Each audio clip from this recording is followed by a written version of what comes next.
Lycanthropy by Anton Amos. A static fills the patrol car as it drains from the radio.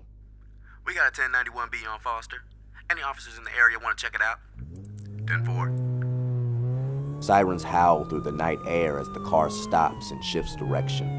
The squeal of rubber on pavement was like the scratching of serrated claws.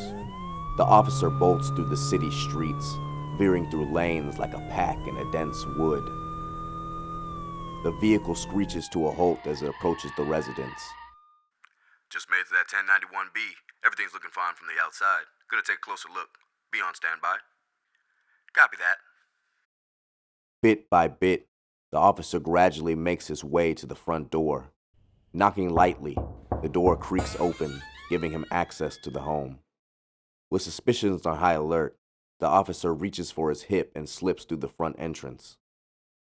The hallway ahead of him is a muggy and daunting descent. The walls are marked sporadically with droppings, and the waste seeps from out of the carpet as the officer presses down his feet. As he furthers down the hall, the vigorous stench of feces and urine intensifies, and the beat in his chest becomes a vicious thrashing. He turns to the attention of a vague gnashing and gnawing from behind a slightly open door. He peeks in with one eye and glances around. The shambled chamber was more of a den now.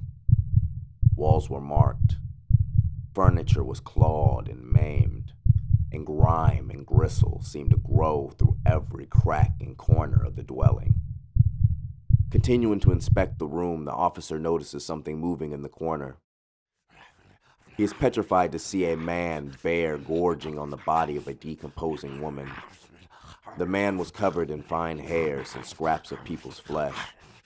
He was a beast, savagely plunging its head in the shredded remains and gripping her intestines with its canines.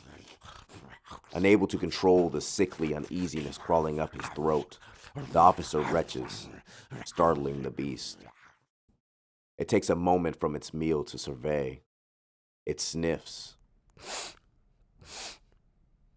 then sniffs again. An unfamiliar aroma alerts the beast to an intruder. The wolf turns its fangs, locking eyes with the officer. No words were said, but predator spoke to prey. The hunt is on.